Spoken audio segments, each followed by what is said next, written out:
मध्य प्रदेश मुख्यमंत्री लाडली बहना योजना के सभी लाभार्थियों के लिए बड़ी खुशखबरी आ चुकी है। जिन महिलाओं को मुख्यमंत्री लाडली बहना योजना की 32वीं किस्त मिल चुकी है, उन सभी बहनों को इंतजार है कि उनकी 33वीं किस्त कब तक जारी होगी। और साथ ही जिन महिलाओं को इस योजना का लाभ नहीं मिल रहा है, उन सभी बहनों को इंतजार है कि मुख्यमंत्री लाडली बहना योजना के तहत नए आवेदन कब से शुरू होंगे और इस योजना के तहत नए आवेदन का जो तीसरा चरण है वो कब तक शुरू होगा। तो सभी बहनों के लिए खुशखबरी आ चुकी है। सरकार की तरफ से ऐलान हो चुका है कि आपके जल्द ही तीसरा चरण है वो शुरू होने वाला है। अब तीसरा चरण किस तारीख तक शुरू होगा और इस तीसरे चरण के तहत कितनी महिलाओं को मुख्यमंत्री लाडली बहना योजना से जोड़ा जाएगा और साथ ही आपकी मुख्यमंत्री लाडली बहना योजना की 33वीं किस्त कब तक जारी होगी।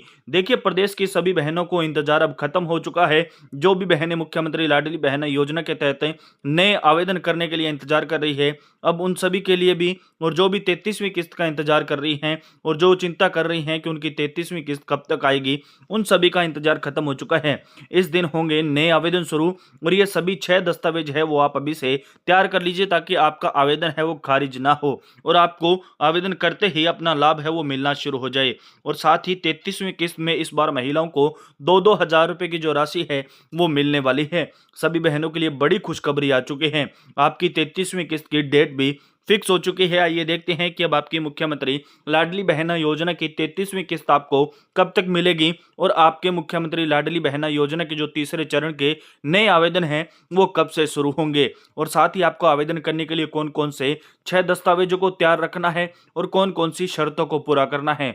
पूरी अपडेट आज की इस वीडियो में जानते हैं। जो भी बहनें हमारे चैनल पे पहली बार विजिट कर रही हैं वो वीडियो को लाइक करके चैनल को सब्सक्राइब जरूर कर दें। चलिए बहनों, बिना देरी के आज की इस वीडियो को अपनी यहीं से शुरू करते हैं और बात करते हैं मुख्यमंत्री लाडली बहना योजना के नए आवेदन के बारे में।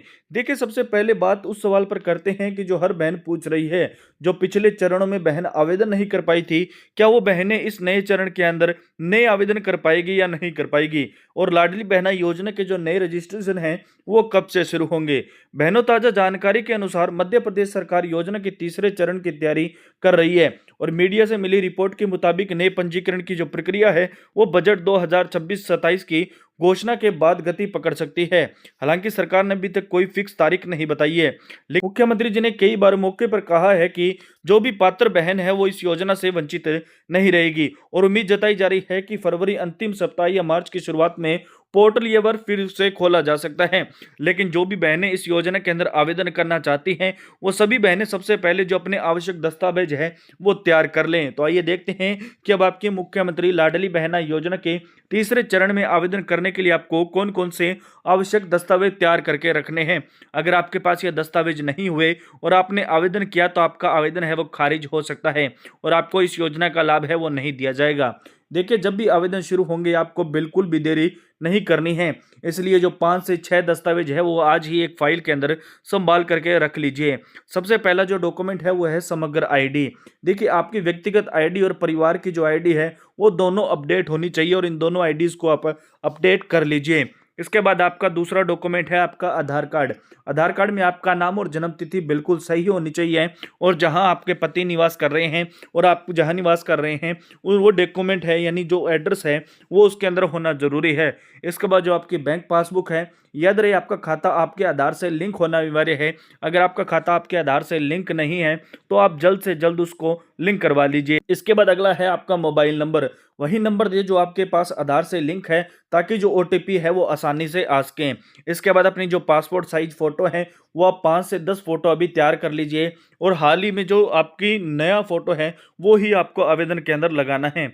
इसके बाद आपका निवास प्रमाण पत्र है और यह राशन कार्ड है। यह साबित करने के लिए आप मध्य प्रदेश की कहां से मूल निवासी हैं, इस चीज के लिए आपको वहां का निवास पत्र प्रमाण पत्र या आपका निवास प्रमाण पत्र या आपका राशन कार्ड आपके पास होना जरूरी है। इसके बाद अपने बात करते हैं कि जो मुख्यमंत्री लाडली बहना योजना है इसके अंदर आवेदन करने के लिए कौन कौन सी आवश्यक बातें और सावधानियां रखना जरूरी है। सिर्फ कागज होना ही काफी नहीं है, कुछ तकनीकी बातें भी हैं जिनका ध्यान रखना बहुत जरूरी है, वरना फॉर्म रिजेक्ट हो सकता है। सबसे पहले ई केवाईसी अनिवार्य है।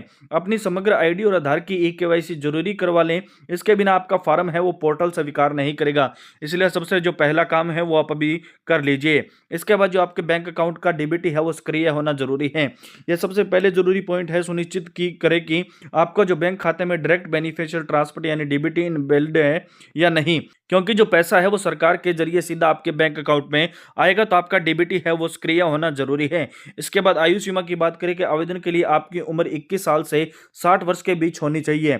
जो भी जिनकी भी आयु 60 वर्ष से अधिक हो जाएगी उनका आवेदन है, यानी जो उनका फॉर्म है या जो उन लाभार्थी सूची से उनका नाम है वो हटा दिया जाएगा। इसके बाद विवाहित होना, यह योजना विवाहित महिलाएं या विधवा, तलाकशुदा और परित्याग सहित के लिए है, और जो भी अविवाहित महिलाएं हैं इस योजना के अंदर वो आवेदन नहीं कर पाएंगी। इसलिए इस योजना के लिए विवाहित होना जरूरी है, और यहाँ पे जो विधवा महिलाएं हैं वो भी इस योजना के अंदर आवेदन कर सकती हैं, तलाकशुदा हैं और परित्याग सहित हैं जो भी महिलाएं हैं वो इस योजना के अंदर आवेदन है वो कर सकती है। तो और इसी के साथ अपने बात करते हैं जो भी बहनों को मुख्यमंत्री लाडली बहना योजना की 32वीं किस्त मिल चुकी है, अब उनको 33वीं किस्त कब तक मिलेगी और उनका इंतजार है वो कब तक खत्म होगा। तब आते हैं सबसे बड़ी खुशखबरी पर। बहनों, आपकी जो 33वीं किस्त को लेकर के सोशल मीडिया और खबरों में जबरदस्त चर्चा है। जैसे कि हमें पता है कि पिछली जो 32वीं किस्त है वो 16 जनवरी को जारी की गई थी, और फरवरी महीने की जो किस्त को लेकर के उम्मीद जताई जा रही है कि जो किस्त है आपकी 10 फरवरी से लेकर के 15 फरवरी के बीच जारी हो सकती है। लेकिन सबसे ज्यादा संभावना है कि जो किस्त है वो आपकी 13 फरवरी को बन रही है। अब इसकी संभावना 13 फरवरी को क्यों बन रही है और आपकी 13 जो फरवरी को किस्त क्यों जारी हो सकती है, इसके पीछे आपके सबसे दो बड़े कारण हैं। देखिए, सबसे पहला बड़ा कारण है कि आपकी 13 फरवरी को राष्ट्रीय महिला दिवस है, और राष्ट्रीय महिला दिवस पर मध्य प्रदेश के जो मुख्यमंत्री डॉक्टर मोहनलाल जी यादव है वो प्रदेश की महिलाओं को 1500 रुपए की सौगात है वो दे सकते हैं। अब इसके बाद सरोजिनी नायडू जयंती भी है, इसी दिन भारत की जो कोकिला है सरोजिनी नायडू की जयंती भी है, और इसी दिन सभी बहनों को जो सौगात है वो मिल सकती है। और इन खास अवसरों पर मुख्यमंत्री जी लाडली बहनों को उपहार स्वरूप किस्त की राशि जारी कर सकते हैं। उम्मीद है कि इस बार जो आपकी किस्त है वो हर बार की तरह आपके अकाउंट में 1500 रुपए ही आने वाली है। और एक तरफ ये भी बताया जा रहा है कि जो आपकी किस्त है वो इस बार 2000 रुपए भी आ सकती है, यानी सभी महिलाओं को 2-2000 रुपए की जो किस्त है वो भी मिल सकती है, क्योंकि यहाँ मुख्यमंत्री जी इस बार जो इस राशि के अंदर बढ़ोतरी की घोषणा भी कर सकते हैं। क्योंकि मुख्यमंत्री जी ने हर सभा में एक ही बात कही है कि आने वाले समय में मुख्यमंत्री लाडली बहना योजना की जो किस्त है वो 3000 रुपए या 5000 रुपए तक भी कर सकते हैं। तो हर 3 से 4 महीने के बाद इस किस्त के अंदर बढ़ोतरी की जा सकती है। तो 1500 रुपए है वो बहनों को 2 किस्तें मिल चुकी हैं, और उम्मीद है कि 1500 रुपए या 2000 रुपए की जो किस्त है वो आपको 13 फरवरी को दी जा सकती है। बाकी इस किस्त के अंदर आपको कितने रुपए की राशि दी जाएगी वो आने वाले समय में जो भी अपडेट होगी वो आपको मिल जाएगी। तो मिलते हैं बहनों इसी प्रकार अपने मध्य प्रदेश की मुख्यमंत्री लाडली बहना योजना के एक नए अपडेट के साथ। तब तक के लिए प्रदेश की सभी बहनों को मेरी तरफ से जय हिंद, जय भारत, वंदे मातरम।